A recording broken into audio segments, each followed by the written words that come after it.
Bless the Lord, my soul. All the being, bless his holy name. Bless the Lord, my soul. Do not forget all the gifts of God.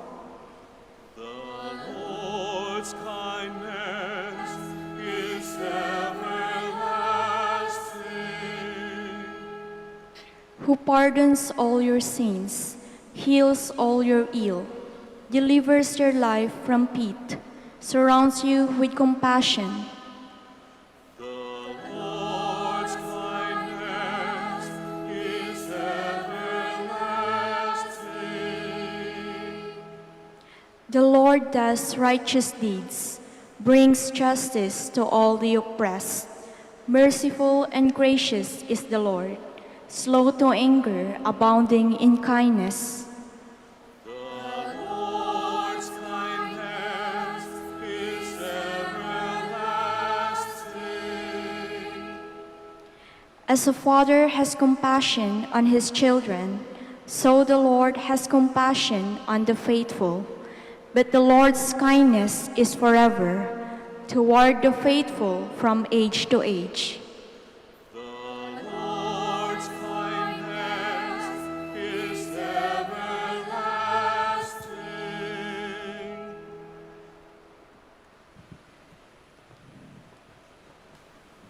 God is rich in mercy. A reading from the letter of Paul to the Ephesians. Brothers and sisters, God, who is rich in mercy, because of the great love he has for us, even when we were dead in our transgressions, brought us to life with Christ.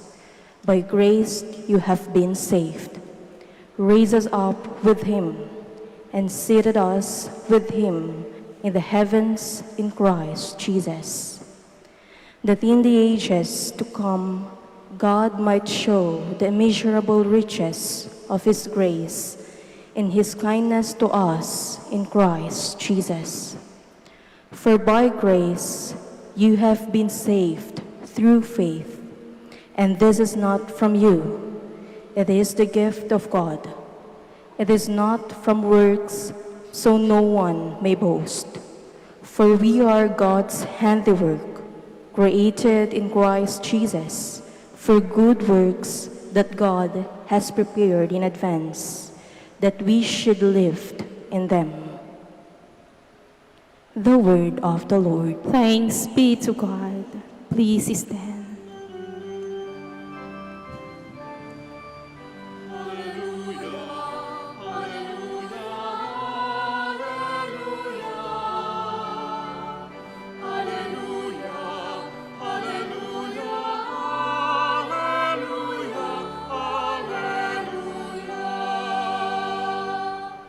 Hail, Mother of the Lord, Queen of mercy, you are comfort for the world and hope for the downcast.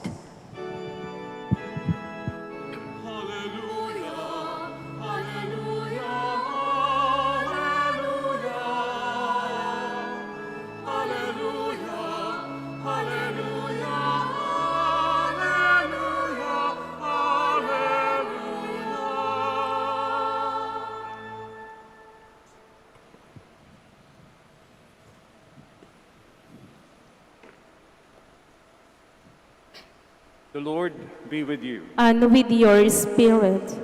A proclamation of the Holy Gospel according to Luke. Glory to you, O Lord.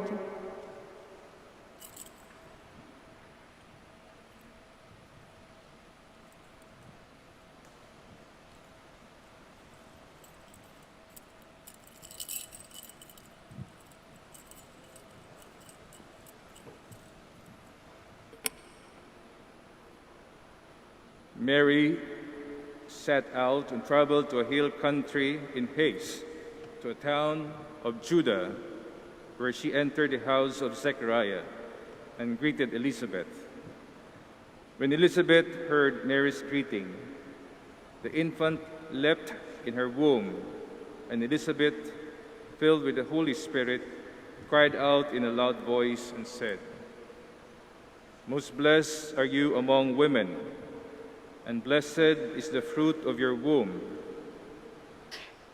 And how does this happen to me, that the mother of my Lord should come to me? For the moment the sound of your greeting reached my ears, the infant in my womb leapt for joy. Blessed are you who believe that what was spoken to you by the Lord would be fulfilled.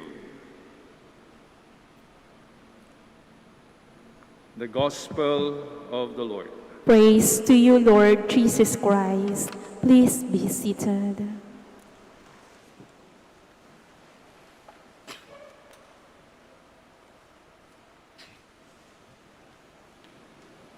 Taong 1863, meron din pong epidemic na nangyari, hindi lamang sa Pilipinas, kundi sa buong mundo.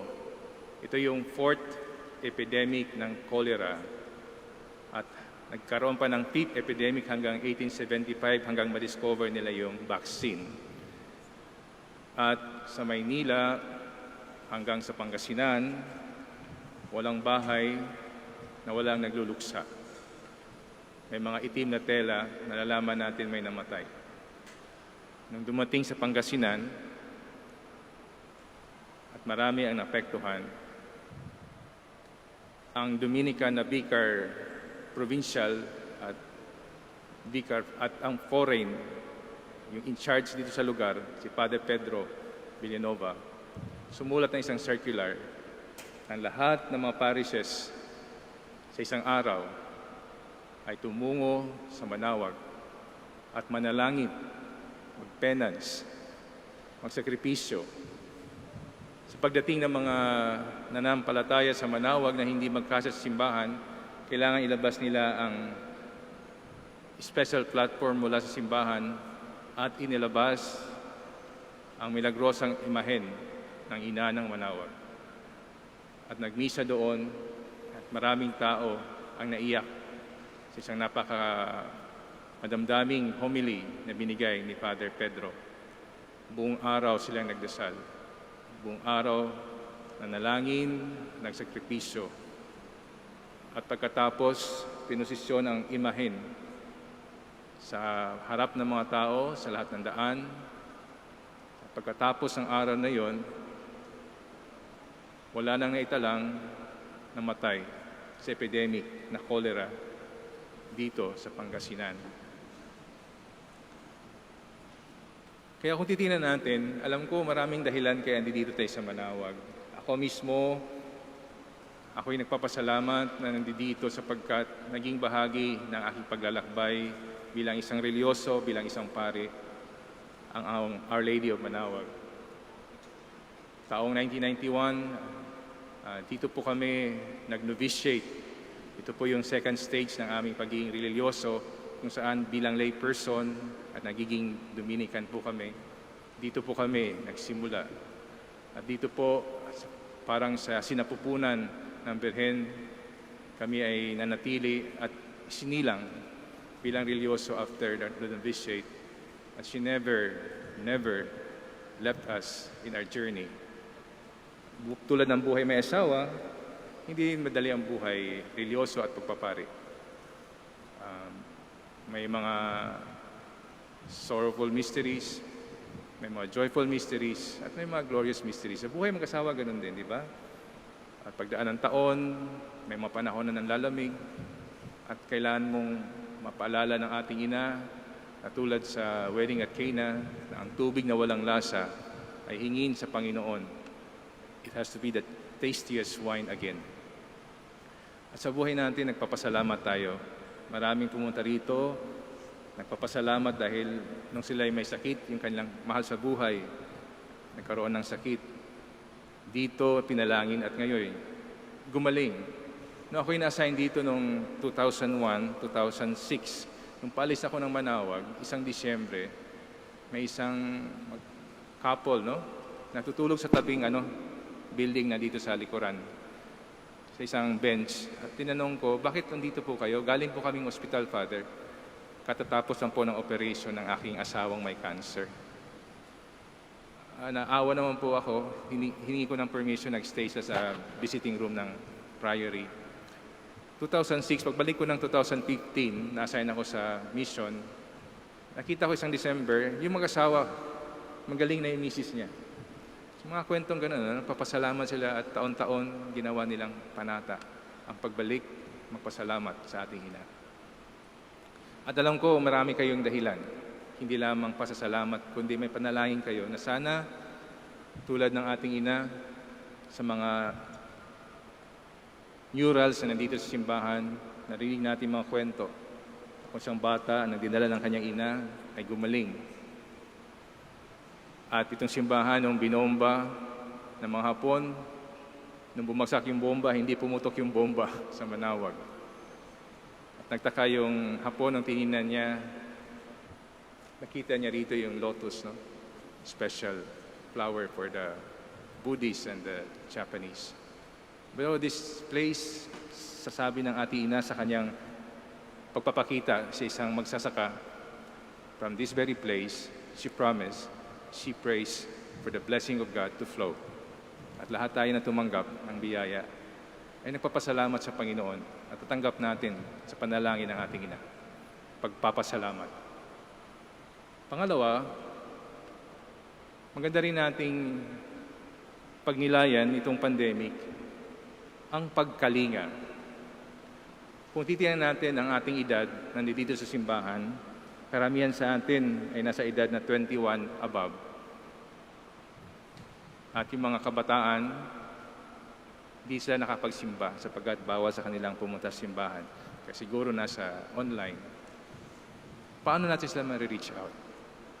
At alam ko, kung titingnan natin ngayon ang simbahan, ng isang araw, nagkaroon kami ng webinar, online assembly ng aming mga major superiors.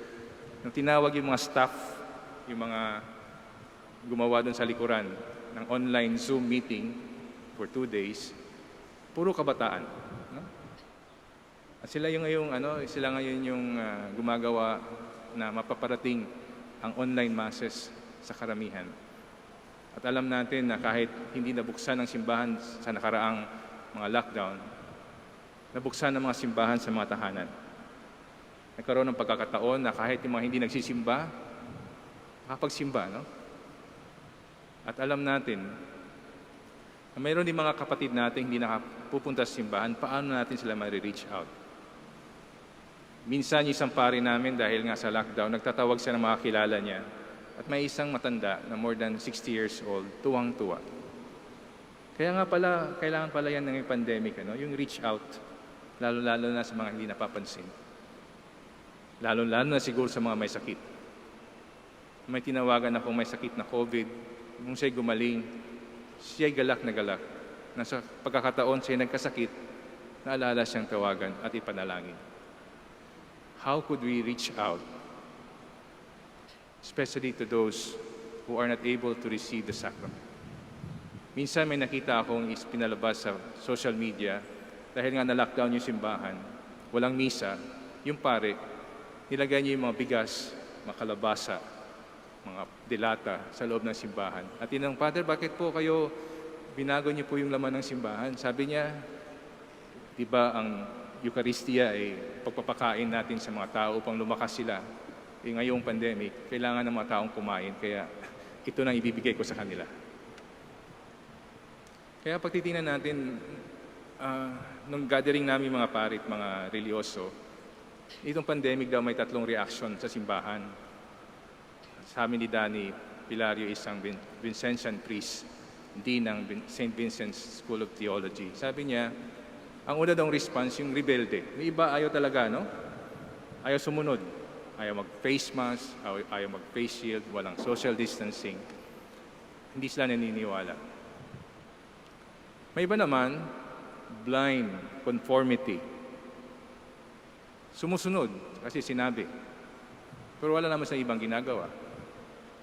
Pero yung pangatlo na response, yung creative engagement. May social distancing, may face mask, may face shield. But how could we reach one another?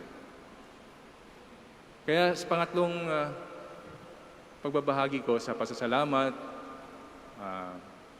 pagkalinga.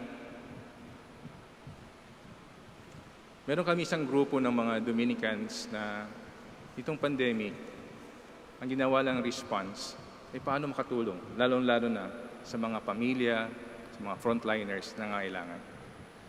Kaya nung simula nga, nagtago sila dahil na-expose sila dun sa mga taga-Italy.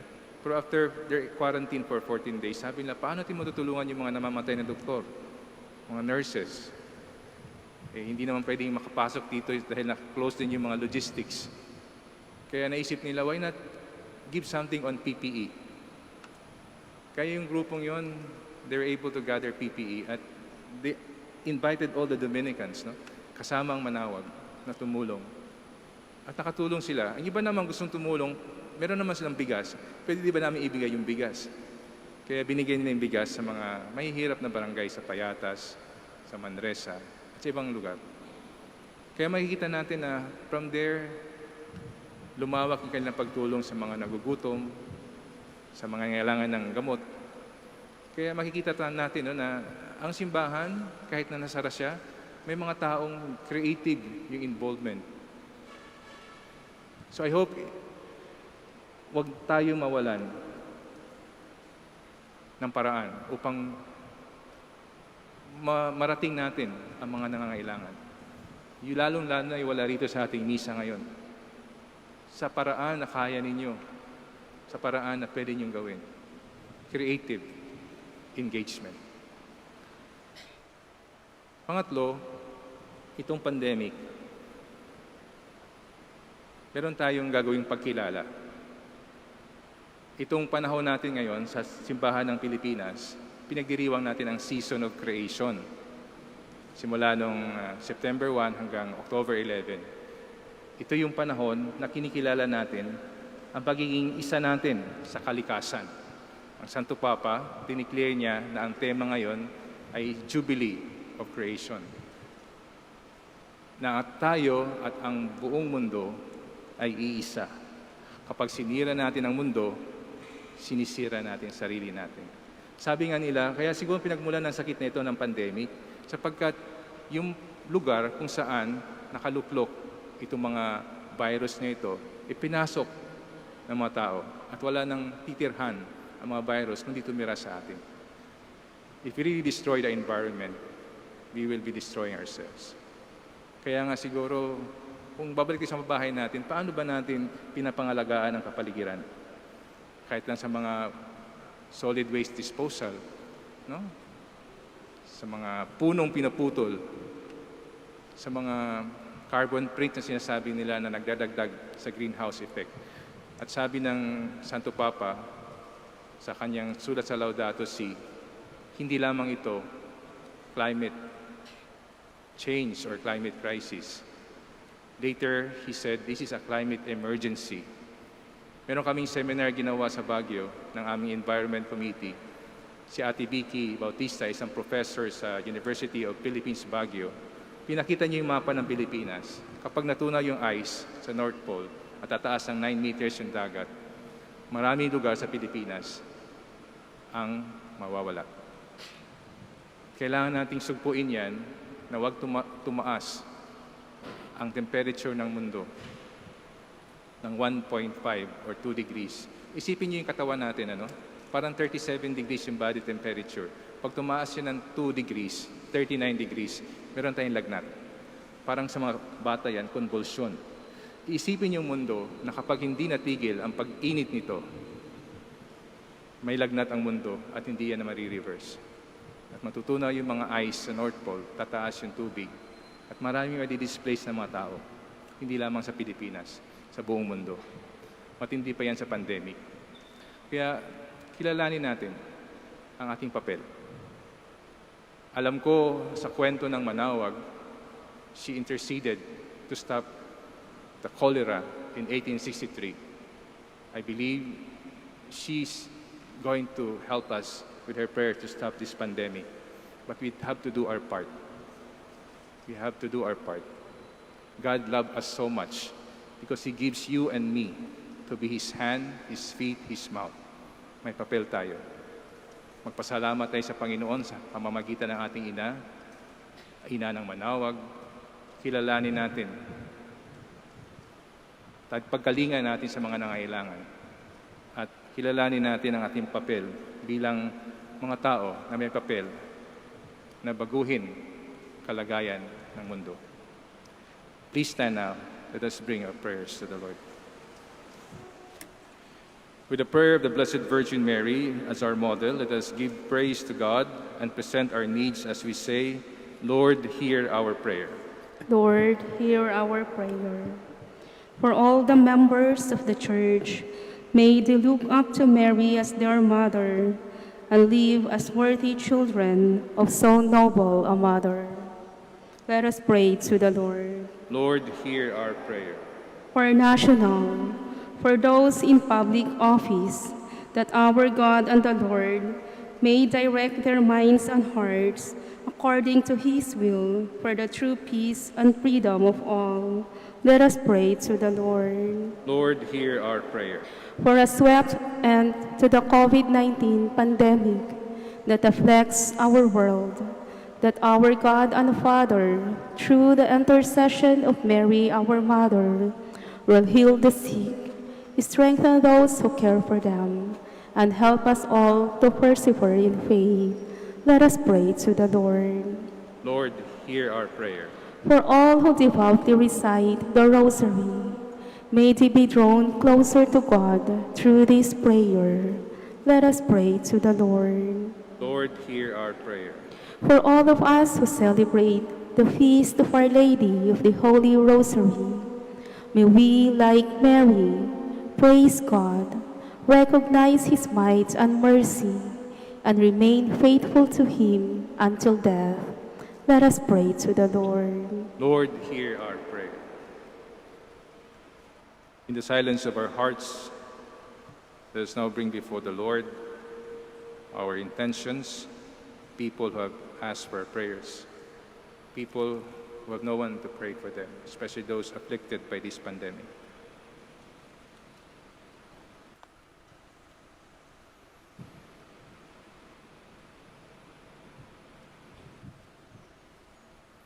Father, you sent your Son to be born of a woman, Mary. Grant that our devotion to her may draw us closer to your Son, who lives with you and the Holy Spirit forever and ever. Amen. Please be seated.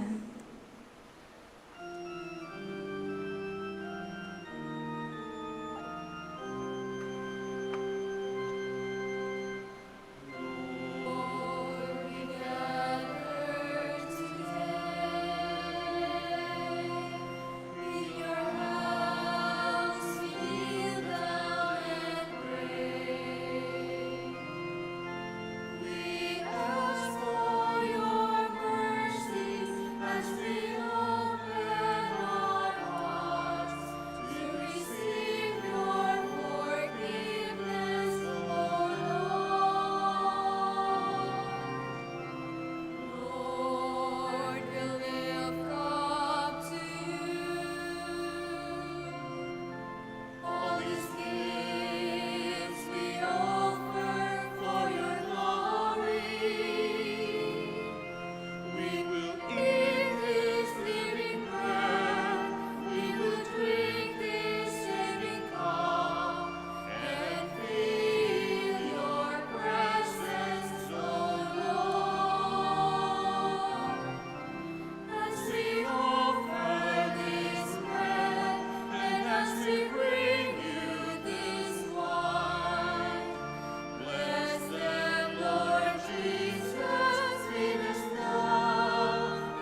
Pray, my dear sisters and brothers, that my sacrifice and yours may be acceptable to God, the Almighty Father. May the Lord accept the sacrifice at your hands for the praise and glory of his name, for our good and the good of all his holy church.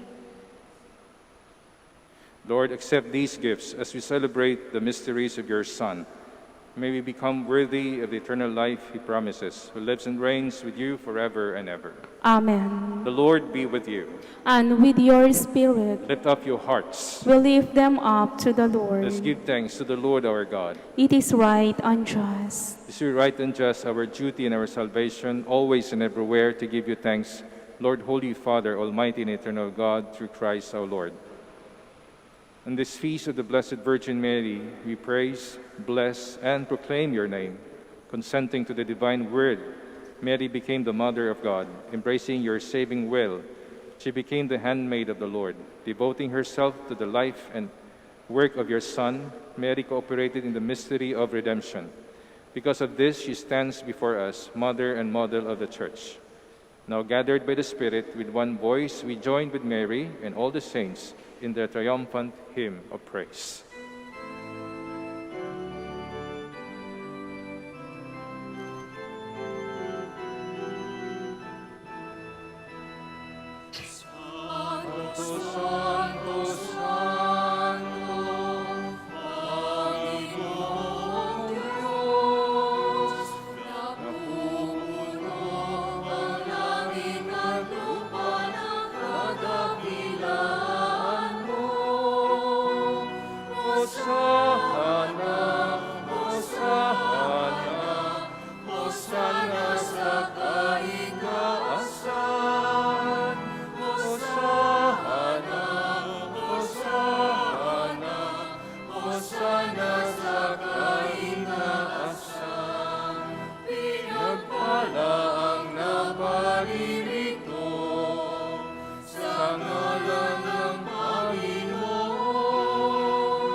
Please kneel.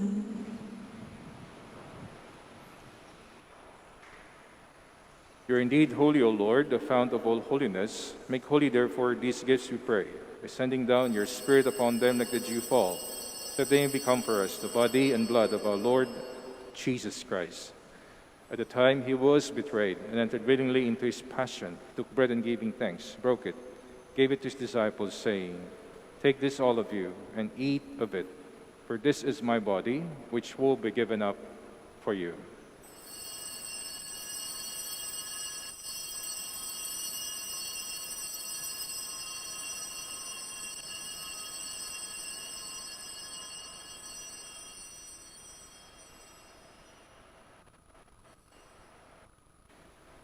In a similar way, when supper was ended, he took the chalice and once more giving thanks, he gave it to his disciples, saying, "Take this, all of you, and drink from it.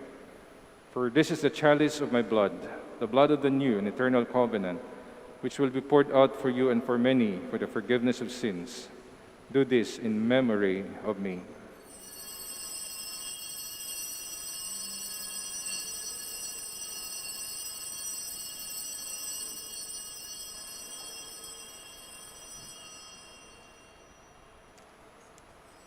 The mystery of faith.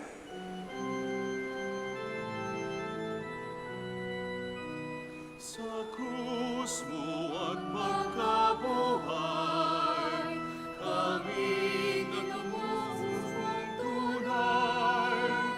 O Jesus, namin mahal, iligtas mo kaming tanan. O Jesus, namin mahal, ngayon at magpakailanman. Therefore, as we celebrate the memorial of his death and resurrection, we offer you, Lord, the bread of life and the chalice of salvation, giving thanks that you have held us worthy to be in your presence and minister to you. Humbly we pray that partaking of the body and blood of Christ, we may be gathered into one by the Holy Spirit. Remember, Lord, your church spread throughout the world, and bring her to the fullness of charity, together with Francis, our Pope, and Socrates, our Bishop, Fidelis, his auxiliary bishop, and all the clergy. Remember also our brothers and sisters who have fallen asleep in the hope of the resurrection, and all who have died in your mercy. Welcome them into the light of your face. Have mercy on us all, we pray, that with the Blessed Virgin Mary, Mother of God, with Blessed Joseph, her spouse, with the blessed apostles, and all the saints who have pleased you throughout the ages, we may merit to be co-heirs to eternal life, and may praise and glorify you through your Son, Jesus Christ. Through him, and with him, and in him, O God, Almighty Father, in the unity of the Holy Spirit, all glory and honor is yours forever and ever.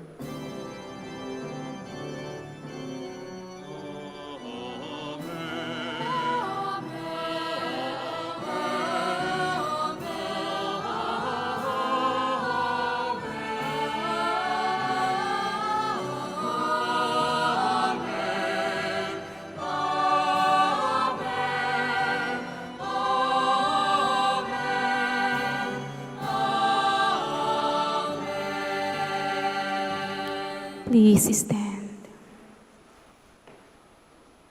At the Savior's command and formed by divine teaching, we dare to say,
deliver us, Lord, we pray, from every evil. Graciously grant peace in our days, that by the help of your mercy we may be always free from sin and safe from all distress, as we await the blessed hope and the coming of our Savior, Jesus Christ. For the kingdom, the power, and the glory are yours, now and forever. Lord Jesus Christ has said to your apostles, "Peace I leave you, my peace I give you. Look not on our sins, but on the faith of your church, and graciously grant her peace and unity in accordance with your will, who live and reign forever and ever." Amen. The peace of the Lord be with you always. And with your spirit. Let us offer each other the sign of peace.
Please kneel.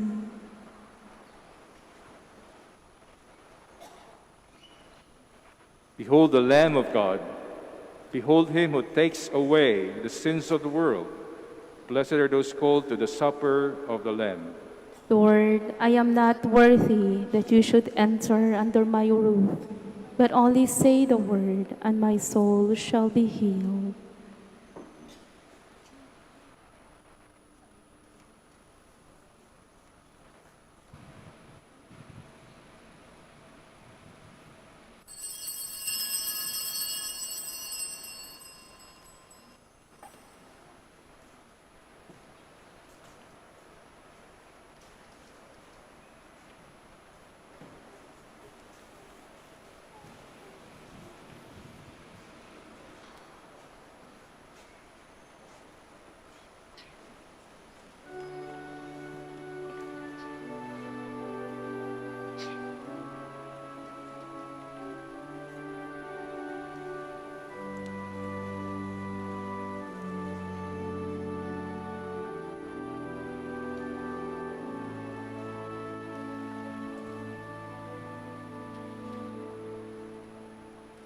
Puno ka ng pag-ibig, puno ka ng pananalig, matyaga mapagkumbaba, masikasig sa kawang-kawa. Kaya ikaw ang napili sa lahat ng nilikha, upang dalhin sa sinapupunan ang anak na dakila. Kahit noong una ika'y naguluhan sa balita ng anghel, di nagpatinag sa takot, pagkus ika'y sumunod. Narito ako, ang alipin ng Panginoon.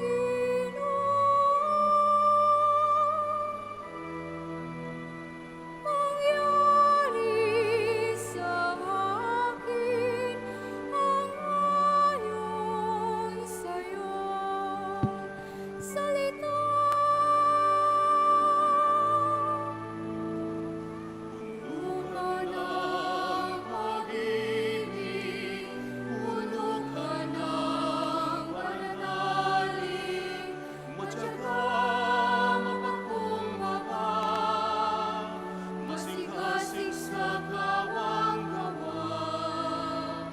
Kaya ikaw ang napili sa lahat ng nilikha, upang dalhin sa sinapupunan ang anak na dakila. Sa kababaang loob, tinanggap mo ang utos ng Diyos. Sa dalisay mong puso, sinabi ang matamis na oo. Ang Panginoon ay sumasailaw.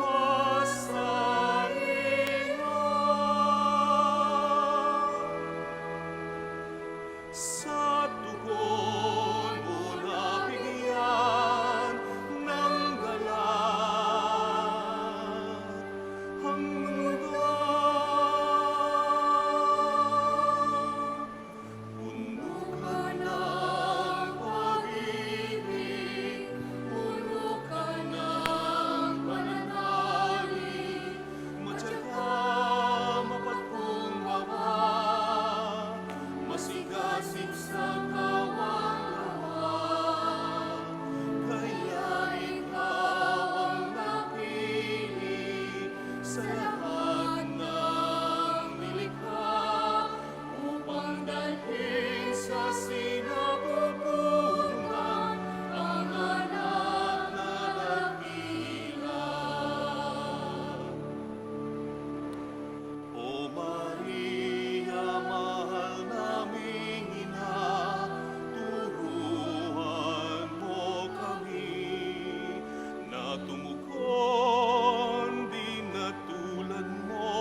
at sumunod sa Kanya. Malis din sana ang takot at lubusan ng magtiwala.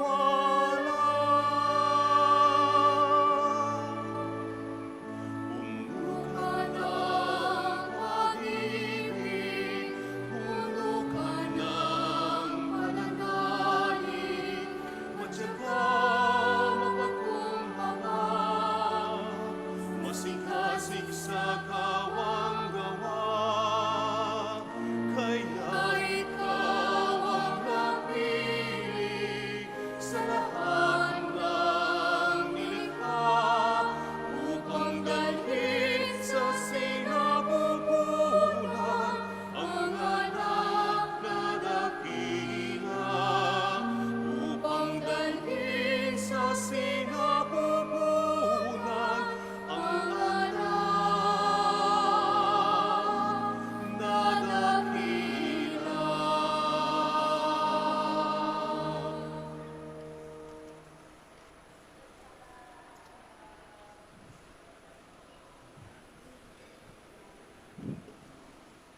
Oratio Imperata. Please kneel.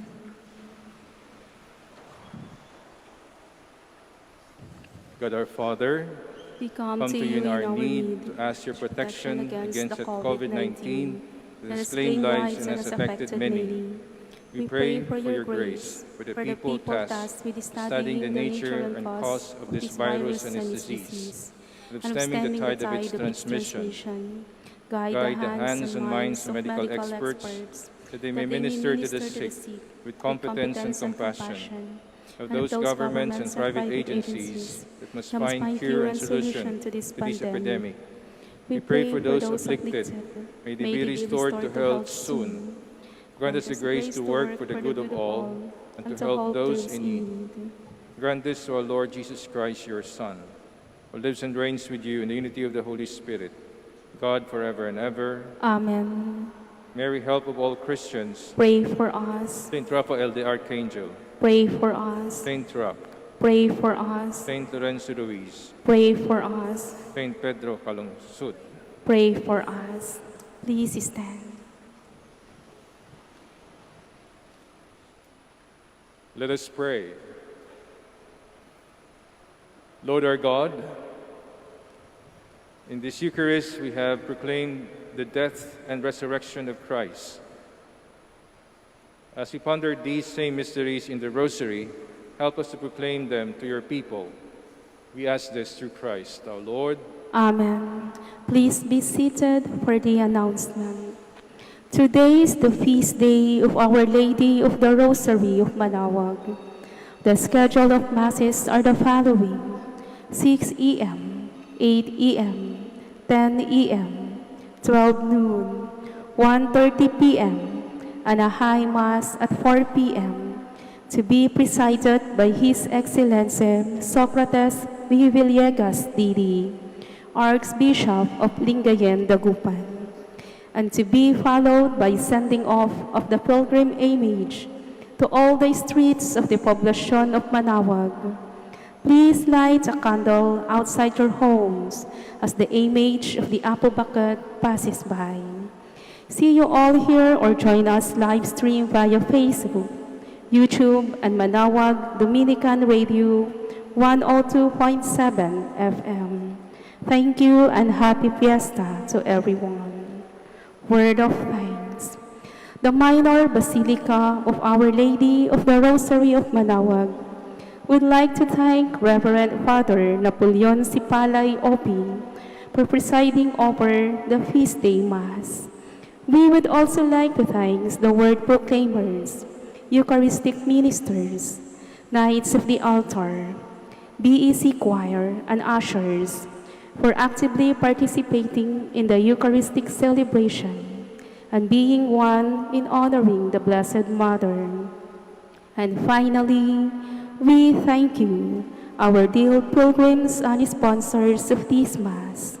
May the care and the intercession of the Blessed Mother, Our Lady of the Rosary of Manaoag, bring us closer to her Son, Jesus Christ. Please stand.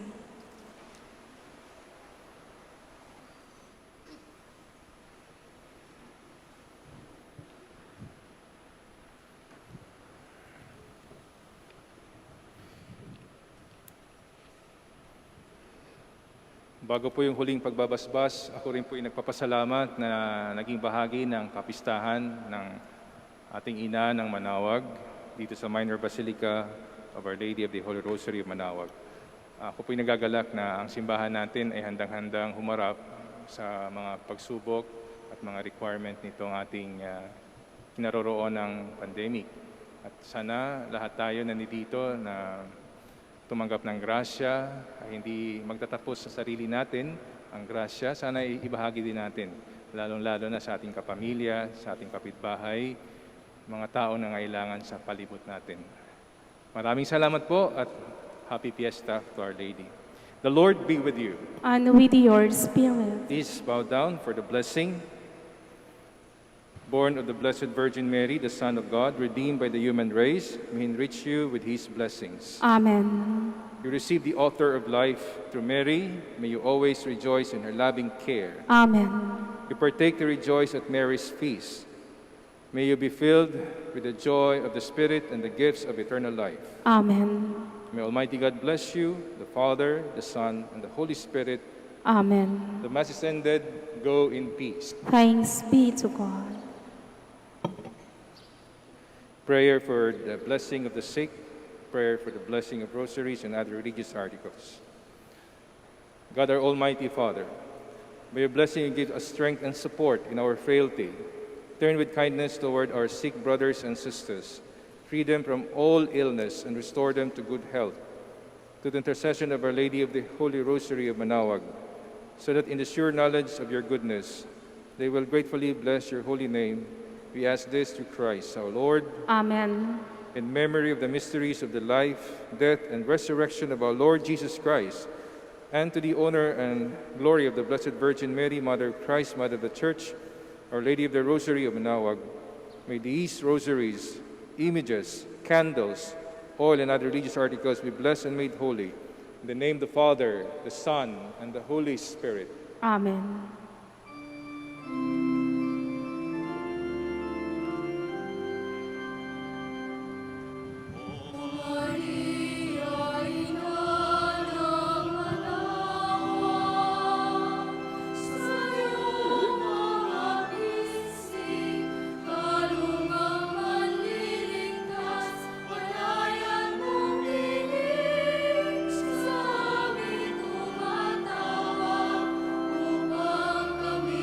Sa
A Magandang coronavirus araw po prayer. sa ating lahat. In the name of the Father, and of the Son, and of the Holy Spirit.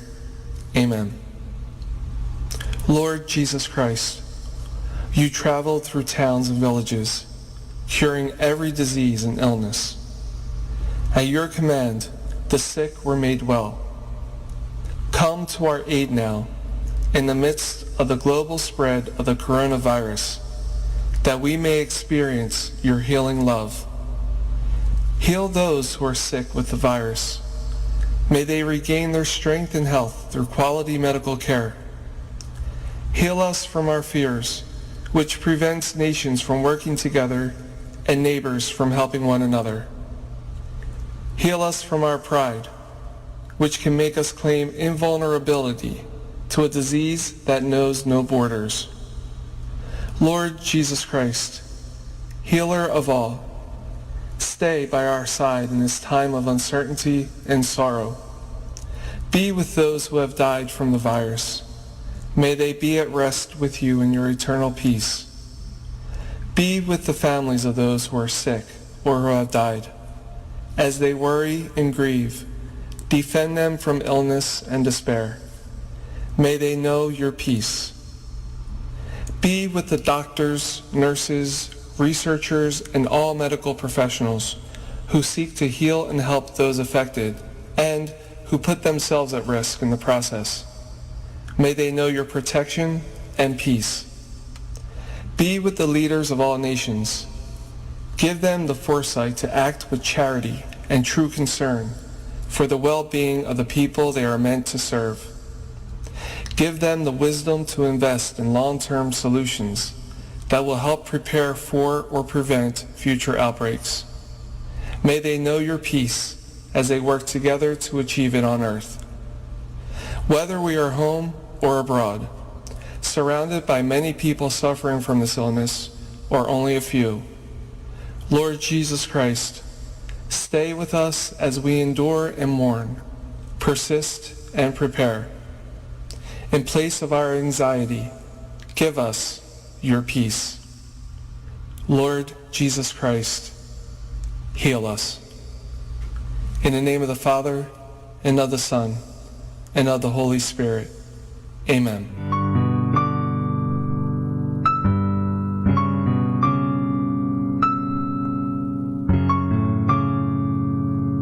Prayer for our OFW. Lord Jesus, we put ourselves at the foot of your holy cross with Our Lady of the Rosary of Manaoag, as we acknowledge that we are nothing without you, and by your death you have redeemed the world. We believe in faith that nothing is impossible with you. We lift up to you our OFW listeners all over the world, whom we offer our prayers and every Holy Mass from the Minor Basilica of Our Lady of the Rosary of Manaoag. Lord, words cannot describe and express what they are sacrificing in order to have a better chance in life. Lord, redeem them of all their pains, trials, and persecutions as they are working in a foreign land for people that are complete strangers to them. Shield them with your most precious blood that flows from your sacred heart. Protect them from any harm and abuses that they may face as they continue their journey in life. We beg for your mercy and divine love, for they are far away from their families, loved ones, and friends. They miss our home that is causing heartaches and loneliness, that they are at a loss on what to do. Grant them the power and strength from the Holy Spirit to succeed and to be blessed in this chapter and mission in their life. Guide, inspire, and lead them to believe in faith that you will never forsake nor abandon them in their hours of need. Be with them always, especially for those OFW who are staying in places where they are not allowed to worship and pray for you. Make their bodies, minds, and spirit be your temple. Our Lady of the Rosary of Manaoag, you are always sensitive to their needs. You know what is in their minds, heart, and their condition in life. We love you, as we ask you to cover them, their families, loved ones, and friends with your mantle of love and protection. We ask all of this in the name of Jesus, through the intercession of Our Lady of the Rosary of Manaoag. Amen.